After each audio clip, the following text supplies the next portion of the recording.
Today is a little bit of a different show. My guest today is passionate about feminine energy. And we're talking yin and yang, not gender. We're talking about feminine energy in the world, within ourselves. We talked about the 24 hours yang cycle versus the 28 days moon cycle. We talked about, hold on, orgasms, specifically feminine energy that brings out your creativity. We talked about the womb. You're going to love this conversation because it's very connected to Chinese medicine, but at the same time, it is needed because we need more feminine energy in this world. We need to go inner, we need to go inside, we need to reflect, we need to receive, and we need to be our own power, feminine power. So my guest today is Irene Sanchez-Celis, and you are going to love her energy. She's also an acupuncturist, by the way, and her journey and her passion goes right through the screen. Are you ready? Let's go.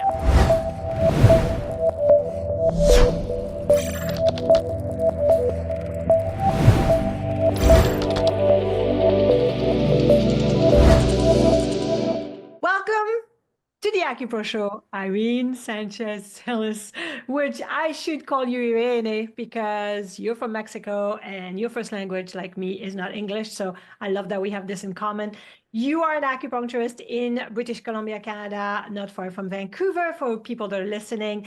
But you also do something else that we're going to discuss about today that I'm so intrigued and really excited about. So before we start, I would love for you to give us a little bit of your journey, how you came to be an acupuncturist. This is how we met. Thank you. Thank you, Clara. Thank you for the invitation. I'm really honored and grateful of being here and having this conversation with you. I've known you for almost 20 years. You were my teacher in Vancouver in the Chinese medicine school, and that's how we met. And I always loved your spirit and your passion for acupuncture and how you always infuse that to us. And I'm always going to be super, super grateful of having you as a teacher, as a guide, as a mentor, and an inspiration. I love everything that you're doing for the medicine and for the students. A little bit about my story. As Clara mentioned, I am from Mexico. I've been in Canada almost 20 years. And my story starts in my family in Mexico. It starts in my roots. I was born into a family of politicians. So that was my cradle. And politics in its pure essence is to be of service. You're devoted to the people. I was brought up with that devotion of always looking out for others. And that started within our family, always looking out for my brothers and my cousins. And we were always very close. And I've always witnessed my father and my grandfather being of service. So when it was my time to decide at the young age of 18, what do you want to study? In Mexico, you go to university when you're 18. I had no idea what I wanted to do. And I was always good in science, in biology and math. And I was always good at school. I was the nerd. I was always getting A's and I loved school. I loved studying. And I was like, what's the hardest careers? And it's law. I can follow my family's path. And I was like, no, I don't want to do that. So it's medicine. Okay, medicine. So I went into medicine without very high expectations of myself. I just want to see what it is about, if I like it. And I went in and I fell in love with medicine. I fell in love with the body and the magic of the body, like the intrinsic complexities of our bodies and the muscles and the tendons and the molecules and the biochemistry and physiology. I just fell in love with it. And I was a really good student. In Mexico, you first do like theory and then you start doing rounds in the hospitals, right? Then they start sending you to do practicum. And it was in the practicum that I started to experience the systems and structures of medicine and how it's very based in the patriarchy. It's very male dominated and it's very hierarchical, and getting bullied is very common. It's a harsh path, right? It's like military training education. And I'm a very sensitive person. So that started to really affect me. And then also starting to deal with death and illness. You were like thrown in at a very young age to see people die and to work with a corpse. And with these like really complex issues of the human experience that eventually we all have to deal with it. But I didn't have any tools. I didn't have any tools to deal with the stress and the trauma that I was experiencing for myself and in those environments. I started to drink and party and smoke, and I went on this dark path of self-sabotage, and I started to become very sick. It was during that time also that I was diagnosed with polycystic ovary syndrome, and the only treatment they have for that is to go on birth control pill. So I did, and I was on the birth control pill for 10 years or more. And so I started to go on this downward spiral of, I started to gain a lot of weight, and I was disconnected with my menstrual cycles. I had no menstrual cycles because I was on the pill. So very much disconnected with my feminine energy. I became more like a tomboy, which nothing wrong with that, but I was just disconnected with my feminine energy. And when I did have periods before, were very painful. And then I realized that I couldn't help people if I wasn't good myself. In Mexico, when you finish med school, you have to do a year of internship and then a year of social service where they send you to rural places in Mexico because they're in need of doctors. So they send young doctors to very tiny communities, very isolated. When I was in my social service, I knew that I had to do something different because if I came back to Mexico City and went to my specialty, my soul was going to break. When I was in my social service, I had the blessing to do my social service in Chiapas. Chiapas is in the southeast area of Mexico with the border of Guatemala. And this is the area where the Mayans civilization established themselves. So there's a very rich Mayan herbology in this area. There's a very rich Mayan medicine. And in Mexico, shamanism is very alive. It's very alive. The magic, there's a lot of brujos, and it's like very normal. So I started to work with a local shaman with herbs to treat my PCOS and irregular menstruations, and some acupressure as well. And that was my first experience with acupuncture. She was working with this little laser to do some acupressure points. And I remembered that my life started to transform. Like I started to have no pain in my menstrual cycles. And then also starting to dive into the psycho-emotional piece of why that was happening, right? So starting to peel all the layers. And then it was also there that I got initiated in Reiki, in energy healing. And that opened a whole other world for me. And I was like, this is what I want to do. I want to play with energy. I want to heal with energy. So then when I finished my social service, I was like, I don't want to go the normal route of going into my residency. So I started to research and I started to read books on Chinese medicine, and everything clicked. And so that was how I decided to come to Canada and immerse myself in Chinese medicine. I appreciate you sharing that story. First of all, a couple of things that kind of stood out for me. The first one is in France, it's the same. At 18, you are asked, what do you want to do? And you go to university at 18. So it's the same for us, which is, like you said, very young. You don't know who you are. How can you know what you want to do? And that's why a lot of us in this profession, in acupuncture, is that we went back to school later on. Okay, what is it I really want to do? Like you said, I was connecting, right? I would say that's the same for us. What's interesting about you is that you went into medicine and you loved it and you love learning and you love being in school, and that's great.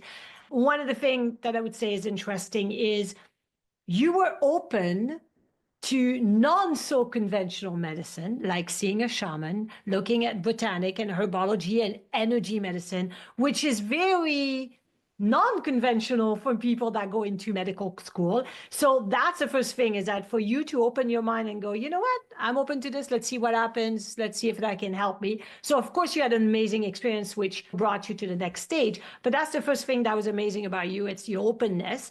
The second thing that I took from this was that you had PCOS, or you had some issue with your body, including one of them being PCOS. For everybody listening, in my over 22 years of career, I've seen a lot of women with PCOS because I do treat a lot of women's health, right? So it's great that we're going to talk about feminine energy. But in general, I will say that 90+% of all my patients that have PCOS have a difficult relationship with their mothers, specifically the mother-daughter relationship. When you were talking about we're not addressing the psycho-emotional effect of it, I just love that you brought that in because that makes so much sense. And this is exactly why I wanted you to come in, because as you said when you were talking about politics is a very young energy, very masculine energy, very out energy, right? It's not inner, it's outer, because of specifically right now, the world is having a lot of a harder time in general. Like I don't watch the news. My husband tells me about things because like you, I'm very sensitive. Like you said, you're sensitive and I'm very sensitive too. So I'd rather hear it from him. That way I don't see it. It's not in my head so much. So what I love is that it's been such a patriarchal or a young energy for so long worldwide. A lot of us are waiting for that yin energy to come in, that feminine energy to come in. It doesn't mean that it always have to be women. It just has to be more sensitive, more inner work, more energy that is feminine. And so I would love for you to describe what is feminine energy, what is sacred feminine, what is the difference between that masculine feminine energy, and really explain that it has nothing to do with gender. It's about energy, not about gender, because I think people get stuck with that. Yeah, just to clarify that feminine energy and masculine energy transcends gender. We all have those two energetic polarities, and you can see them in Chinese medicine as yin and yang, right? The Tao, that symbol. And so the white, you can say it's yang, and the black is yin, and then there's the little dots, right? So there's always going to be a little bit of energy within each other, and they complement each other, and we need each other. It's when then they're out of balance, then things start to become whack and off-centered, and we get sick. And we are in a sick society right now. Like there's epidemics of talking about women's health. And this is how I came into this realm of the divine feminine and sacred feminine, because after school, I became a birth doula because all of my friends started to get pregnant and I was a doctor, Chinese medicine, we want you to be a birth doula. So then I became a birth doula and I started to infuse myself in the realms of women's health and pregnancy and fertility. And a lot of what I see in my patients, and probably you do as well, is that we are programmed in the masculine culture of productivity and go, and you have to be on all the time. And like we say, that's very yang, that's fire. And what happens when there's a lot of fire? It scorches the yin, it like sucks the water, right? It like dries things up. And so if we don't have water, we don't have that sweetness, we don't have the refreshment, we don't have the feminine energy that we need to balance the yang. That's why we're having also like an epidemic of infertility, epidemic of endometriosis and irregular menstruations. And there's a big issue in gynecological illnesses. And for me, a big part is because we've been programmed by this male dominant culture, or the patriarchy. We could say all energy has a light and a shadow, right? We are seeing a lot of the toxic masculinity being played out in the stages of the world, which is control, which is manipulation, which is oppression. Oppression of what? Of nature. And we can see it in our culture, right? We want to control nature for our benefits. We are extracting resources from the earth for our benefits instead of working with the earth in a more balanced way with reciprocity. I give and I take, because we're going to take, we are consumers. We need to consume to be alive. But how can we do it that we're always in reciprocity, that there's a balance, right?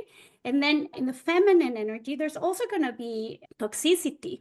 So we need to heal both, right? And this is jealousy, and this is comparison, and gossiping about our sisters, and giving them the evil eye because they have more than we, or because they got the guy. Or so for me, the more and more I do this work, is about healing that and bringing these two energies in balance, because then we can create a new reality, a new world when there's two energies together. So in Chinese medicine, we see yin and yang, but in Tantra, which is something that I've been studying for years now, for over 10 years or more, Tantra, we see the divine masculine as Shiva, which is consciousness, and the divine feminine as energy, which is Shakti.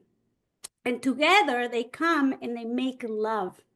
They make love, and in that love making, they create the world. They create the 5 elements, the same as in Chinese medicine. They create the 5 elements, and from those elements, the world is created. And in Tantra, the elements are called the mothers. The mothers, which is the matrika, the matter, which creates everything.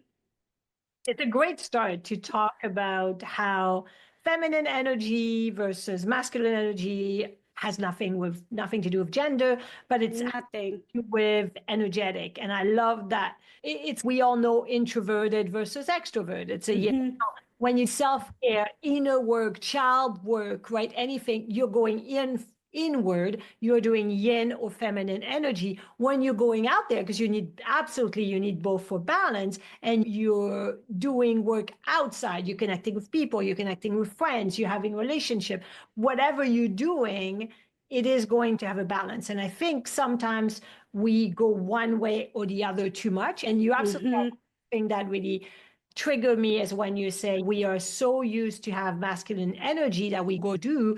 And I had a patient one time that I treated for fertility during pregnancy every week till the end. And then she went into labor. I got a message with a picture of the baby saying we had a baby, all this, which is fantastic. So I know when this baby was born because I got the email saying this baby was born at that time. This is the name of the baby. Here's the picture. Great. 3 days after that email, I see her at the mall. And I'm like, what are you doing here? Oh, I got things to do. You got things to do? Did you just have a baby 3 days ago? Oh, it's okay. My mom was with the baby. I'll be home soon. Da, da, da. And she's running around in the mall. And I'm thinking, let's say someone had heart surgery or let's say appendicitis and they had the appendix removed. Nobody would say, oh, you better go run around 3 days later. They'd be in bed with doing nothing but laying for a week. But women are like, no, I'm just going to go and do. I really appreciate you sharing this because I think we really need to understand that sometimes because of role also within the household, we are stuck a little bit between not knowing how to balance that male energy and female energy within ourselves so it stays balanced and the female energy gets suppressed because we don't have time for her. And we just put the masculine energy out and it's not benefiting anyone. And I think it's because we haven't been taught. I think there's a lot of ignorance around this, like talking about birthing, for example. And I see this a lot of like women, they don't have a real, like first-time mothers, right? First-time mothers, not all of them, but like I see a lot of this. They don't really have an understanding of the big initiation they're about to step into. And they tell themselves they're going to be able to do everything the same. And so they're resisting the changes in their bodies, they're resisting the changes in their lives, and they suffer. And this is suffering when we resist, right? Instead of accepting the rite of passage that is happening from the maiden to the mother. And that huge event, which I've seen it a lot, it's become very traumatic for women. Very traumatic because they don't have the understanding of that it's a spiritual realm you're going into those realms in between the veils of death and birth, and it's very shamanic, it's very psychedelic, but women are not going into it prepared.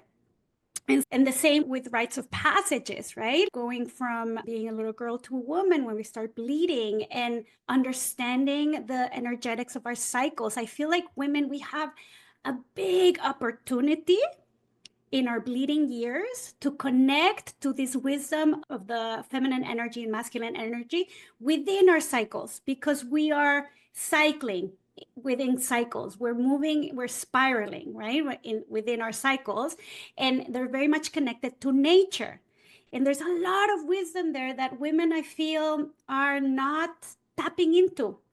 And we're missing out. We're missing out from this wisdom. It's really important to bring this into the world today because that's what's going to bring balance, in my perspective. Do you feel your TCM education truly prepared you to treat fertility patients in the modern world? I sure didn't. Back in 2004, when I finished my 5-year TCM program, I felt completely inadequate and unprepared to treat fertility patients coming through my doors. So I decided to immerse myself in the fertility world. I read many books, attended conferences, took seminars, and met with reproductive endocrinologists in my area to learn and to really understand how I could truly serve my fertility patients. Today, I want to share with you my years of experience in treating female fertility successfully. This is why I created the Complete Fertility and TCM Treatment online course. I cover everything from natural fertility to IUI, IVF, and addresses patients with PCOS or endometriosis who want to get pregnant as well. When you invest in my courses, you can download the PDF version of the slides. You can get 4 hours of continuing education approved. Yes, NCCOM as well for those of you who are in the States. You can access the course forever, and I offer a 7-day money-back guarantee because I stand behind my product. Now listen to what people who took this course have to say. I've just taken this fertility course, and there is everything you need to know in details. It's really amazing. Thanks, Clara. Someone else said, I purchased your fertility course and I would just like to say that it is fantastic. I'm already seeing such better results with my fertility clients since taking the course. And my understanding and confidence in treating fertility is also increased. So thank you so much. Don't miss out on the opportunity to improve your skill and help your fertility patients. Go to acuproacademy.com and click the TCM course tab on the menu bar, or check out the link in the show notes below. You won't regret investing in this course. I agree with you because I think we forget, for example, if you look at a male person and a female, okay, so we're talking male, female now. I'm talking gender now. A man is more yang versus a woman is more yin. Irene said within each individual, there's yin and yang, and it has to be balanced. But at the biological anatomy and physiology, the man, because he has more testosterone, is more yang, and the woman, because obviously she has more progesterone and estrogen, she's more yin. So a man connects more with the sun. And what is the sun doing? Literally, the earth with the sun is it's a day and night. So it's a 24 hours. So men's cycle, I feel, are 24 hours. Because they are more young. So it's like they go to bed, they get up, they have their highest energy at certain part of the day, very young energy, but it doesn't change from weeks to weeks. That's why sometimes male and female in a relationship have a hard time because we don't connect the same at different time because our cycle as feminine or women, because we bleed every month, like you said, in the cycle years, we are going to be yin, which means we connect with the moon, not with the sun, which means our cycle is 28 days. It's not 24 hours. So their cycle is very repetitive. It's the same and it might change a bit with the season, but ours changes every week with the moon rising, the moon waning, the moon being full, the moon not being full. And so I would love for you to talk about this because that, to me, it really is the essence of how we can also, in a relationship of male-female parents that have kids or no kids or people that are in a relationship male-female, how sometimes they can feel disconnected because they're not on the same cycle. Absolutely. Absolutely. I love how you brought in the 24-hour cycle versus a 28-day cycle. It's huge. And men, they're warmer, right? Like you take the temperature, they're warmer. They have more fire. They're more yang. Some women have very fiery, yes, but like in general. And this part of our cycles being connected to the moon, this was one of my initiations into this path because I started working with my cycles, charting it with the moon and where the moon was in astrology. So then also starting to pair it with the energetics of the stars, of the cosmos. And it's amazing when you start bringing awareness, and it's all about bringing awareness, right? Once you are aware of something, once you observe something, you can shift it and you can transform it. And so I started doing these moon mandalas and started to map out my cycles with the moon. And it was just incredible. the shifts that happen in the awareness and the self-knowledge that you can have about your own body, about your own womb, and how it's connected to nature. And it just blows my mind that there's this parallel, right? Like the moon goes around the earth every 27.3 days, and our moon cycles are 26 to 28 days generally. So for me, this is not coincidence. This is divine technology. This is the design of source creator, God, goddess, whatever you want to call it, the universal flow. There is intent. Like when you start seeing these patterns, it's when the magic realm starts to open up. And it's very fun to live this way instead of just, oh, my period is coming. I hate it. It's so painful. I'm not going to be able to do my sports. Oh my God, like this is magic, what's happening within my body. And then our blood, when we bleed, we go into a mini death every month. Like we are shedding part of our body. There's a mini death inside our uterus that the blood vessels constrict. And so the tissue dies and then this falls away. And then seeing it in a more like esoteric viewpoint, it's a psychological death. It's a spiritual death. It's an opportunity to let go of everything that happened during that cycle and to compost it and offer it to the earth and rebuild something new and make space for the new cycle to come. In lineages like Tantra, there's this understanding that the blood holds a lot of power and there's practices that you can do with the blood. And if you've never seen your blood, I recommend that you do. If you're not using a Diva cup, the Diva cups are amazing for that. They're made of silicone. They're okay for your pH in your vagina. Much better than tampons, much better than pads. You don't throw this into the earth. Think about all the tampons and pads that we throw into the earth and we contaminate. They take hundreds of years to decompose. A Diva cup, I've had mine for 10 years or more. You clean it and it's great. And then you can play with your blood. I offer it to the earth. I offer it to my plants. I also suffered from endometriosis. And 5 years ago or a little bit longer, I was in Miami and I went to this wellness festival and I connected with a Chinese medicine practitioner who is also a tantric healer. And I was talking to her. She was doing some healings to me and she recommended me to offer my blood for 13 moons to ask for healing for my endometriosis. And I did it. And I remember like on the third ceremony that I did with my blood, I suffered the most excruciating pain during my period, but I didn't take anything. I just allowed myself to go into the pain because I knew this was like an ancestral energy that was moving through me and that I just needed to be released. There was a lot of shaking, there was a lot of sweating. And then after that, it was done. No more pain. That's amazing. And for whoever is listening, if you have endometriosis, there are solutions. It just takes time sometimes because it takes time to let go. It's letting go. And when you talked about you did the work and then you let it happen, which is adaptation instead of fighting it, like you said earlier, don't fight, just go with it. And then the result was amazing because who wants to suffer every month? Nobody. What I like about this is that right away in my mind, Chinese medicine comes into play because the Chong vessel is connected to obviously our blood, our menstruation. And you said something that just triggered the Chong vessel because it's my favorite vessel. If you're going to have a vessel, I'm so geek. But anyway, if you have a favorite vessel, mine is the Chong vessel. It's very feminine. It's my favorite too. Of course, I would know that because it's such a feminine vessel, right? Like it's just so feminine. So even for me, much more than the Ren, it's a very feminine vessel.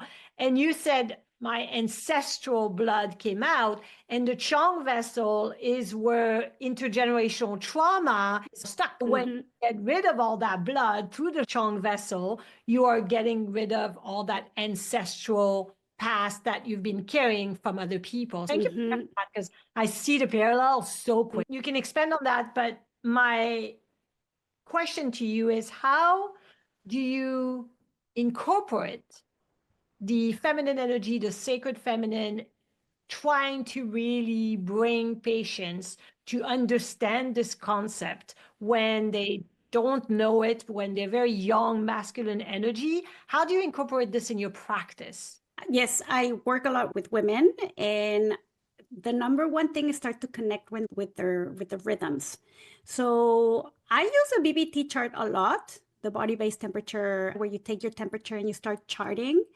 And that gives you a lot of information on what's happening in your body. But more than that, I like to offer them that for them to start having awareness of what's happening in their body in the different phases of their cycle, because it's all about awareness. Once you are connect, then you're like, oh, actually, I drank that wine, so my body temperature dropped and I didn't sleep very well. It's like, okay, all right. Oh no, I was very stressed that time, so my temperature was doing like this. So that, and explaining in terms of yin and yang, like what we were talking about, and mapping out their lifestyle and what changes they can do, and connecting with their blood, connecting with their cycles, connecting with their sensuality as well. Talking about Chinese medicine, I work a lot also with the psycho-emotional piece. So yes, the physical, but for me, it's the psycho-emotional that really is like that final piece of the puzzle. So I am trained as a body-mind ontogenic therapist and a hypnotherapist as well. So I am bridging hypnosis with this model of treatment that's called the 8 extras. And I've been studying with Yvonne Farrell. My goddess. I know. Her books are my Bibles. Yep. Yeah. So I've been studying a lot with her. I did her mentorship, and I found her in COVID when like the stress levels of everybody was just like off the charts. I was like, okay, what can we do? And my path in my spiritual development has included a lot of therapy, of body mind therapy, of somatic therapy. And so I try to include that a lot because I believe that the transformation happens in the body. That's why acupuncture is so effective, because it's in the body. So I am bridging these two modalities. And the divine feminine, again, it comes up, but it's both, right? It's balancing the yin and the yang, balancing their, sometimes they need more yang. Okay, let's boost their yang. Sometimes they're like very passive and they need some boosting. Sometimes they're too much. Okay, let's quiet you down. Let's do some Ren. Let's down regulate your nervous system, which happens a lot. But it really depends case on case what I'm going to be offering them. But I love offering this of pairing body mind therapy and hypnosis with the 8 extra models, because the 8 extras, like you talked about, they are connected to our jing, to our essence, to our ancestral karmic imprints. Like we are triggering karmic imprints through the 8 extra meridians, which blows my mind. And I've been finding it super helpful to integrate a deep therapy process where you're working the mother wound or the father wound, right? Like somebody that has a deep mother wound, I do a hypnosis process, go and heal the relationship, and then they go into the table, and then I do the Ren Mai. And so that helps to integrate their experience even a little bit deeper. Yeah, it's great to combine. And this is what I love about our Chinese medicine perspective is if you have other tools, you can even deeper your understanding and your help with your patients. So the more tools you have, like you have the hypnotherapy, you've done Reiki, and you've done a lot before. So that helps you understand how we can pull different tools to help patients. And Yvonne Farrell was on the podcast. Yes. My gosh, she gave a master class on the Chong vessel, because I asked her that because that was very selfish of me, but you had a one-on-one of the Chong with Yvonne. Amazing. Every time she comes to Vancouver, it's like a pleasure to go and to listen to her. And she's amazing. And so it was really cool that you mentioned her, because we'll have the link of this episode in the show note if you haven't listened to it yet. But before we were starting the podcast, we talked about you have a quiz. So I would love you to Yes.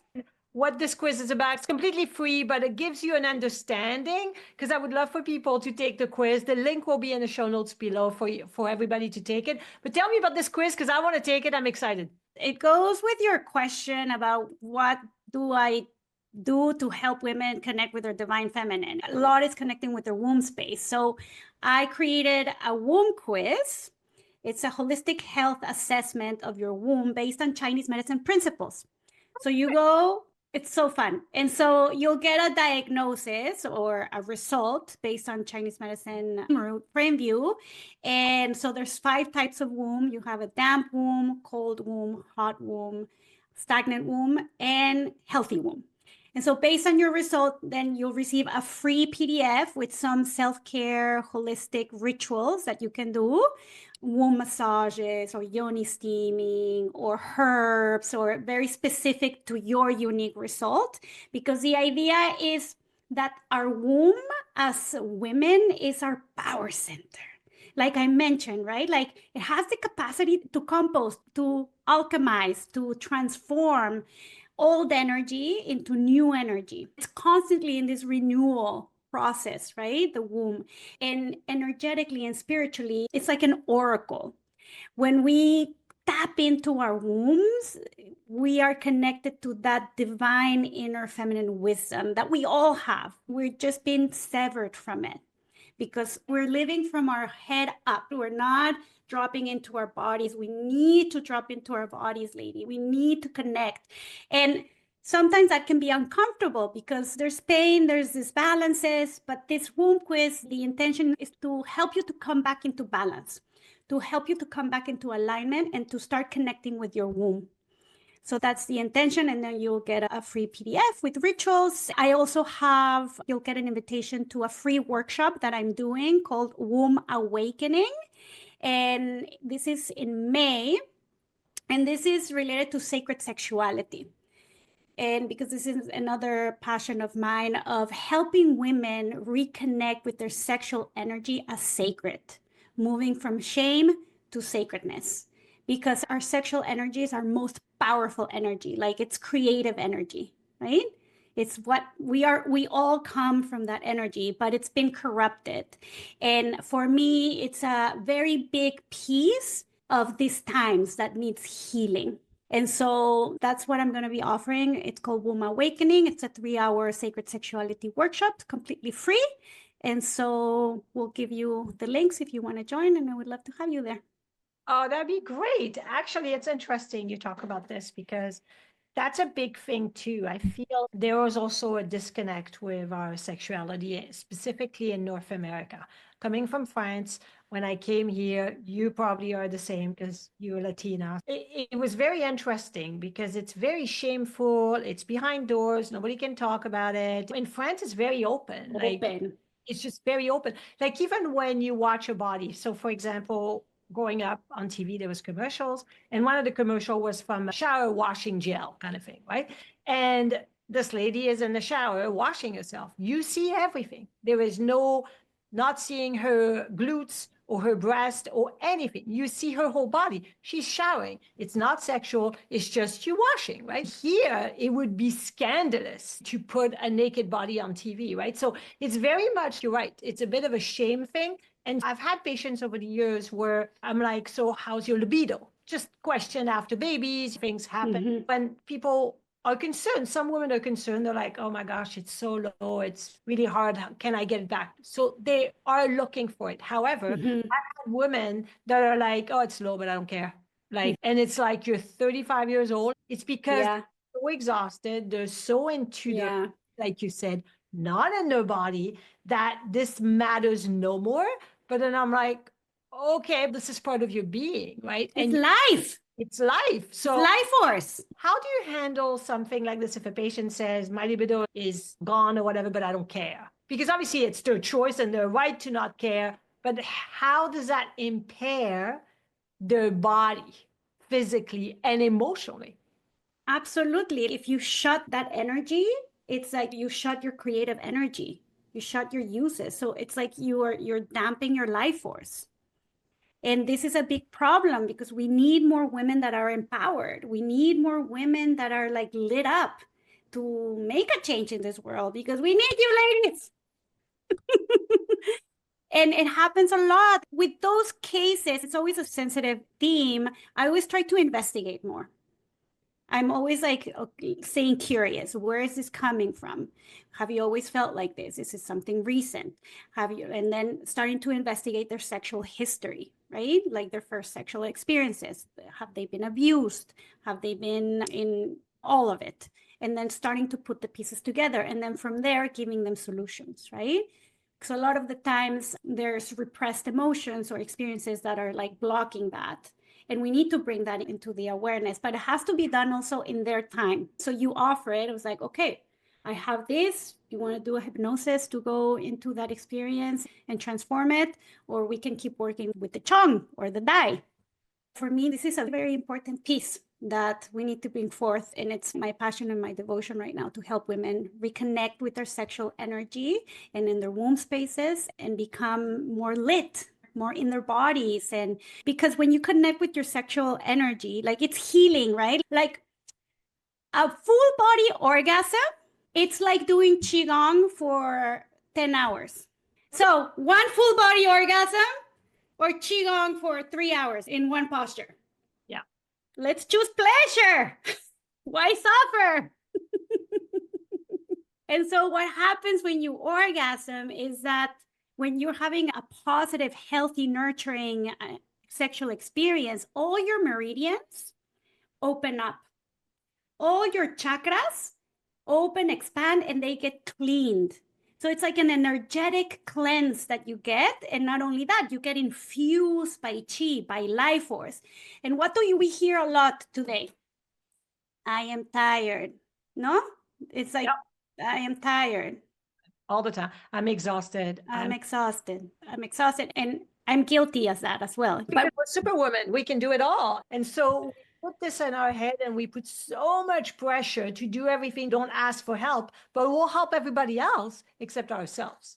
Right. And so that becomes an issue. And I have done that too. We all have. So it's progress, right? It's constant balance that has to be achieved. So. Absolutely. And it's so important to give yourself spaces, a space for yourself to reconnect, to resource. 2 days on a Sunday to self-pleasure. Put it in your schedule so that you have that time for yourself, because we have families, we have jobs, we all have responsibilities, but it is possible. And this is very needed because when you're resourced, then you can show up more fully into the table. Then you can give more into your community, loved ones, the world, whatever you're passionate about, but doing it from a filled vessel versus a depleted one. So that's my mission. I love it. That's a great mission. And I could see the passion in you. And I think that's needed. So you have the passion, which is very young, in order to bring out that yin energy, right? I think that's the perfect combination. So I really appreciate you coming on the show today and sharing your passion, your experience, and your journey. What would you leave everybody that's listening with? What's your parting words? I'm feeling very grateful, very inspired, very motivated, and lit up. Let's heal the world one orgasm at a time. I love it. Did you hear that? Let's heal the world one orgasm at a time. Thank you, Irene. You're the best. You're so awesome.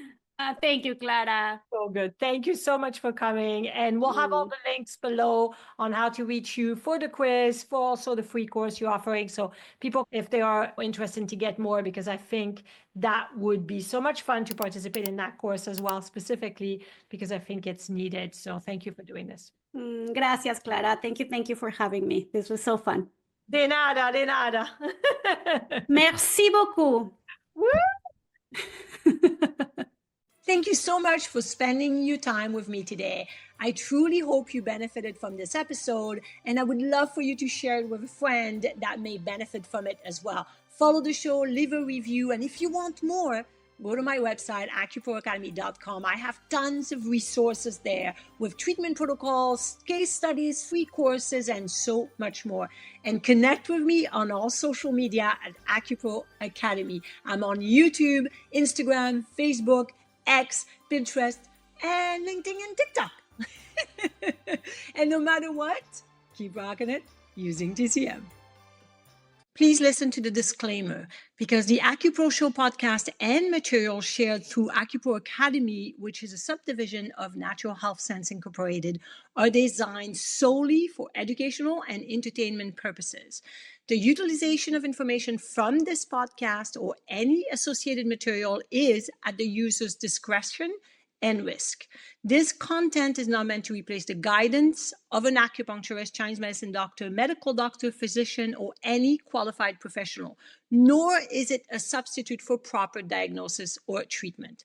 Users are strongly advised not to ignore or postpone seeking medical advice for any existing medical condition with their healthcare professional regarding any health concerns.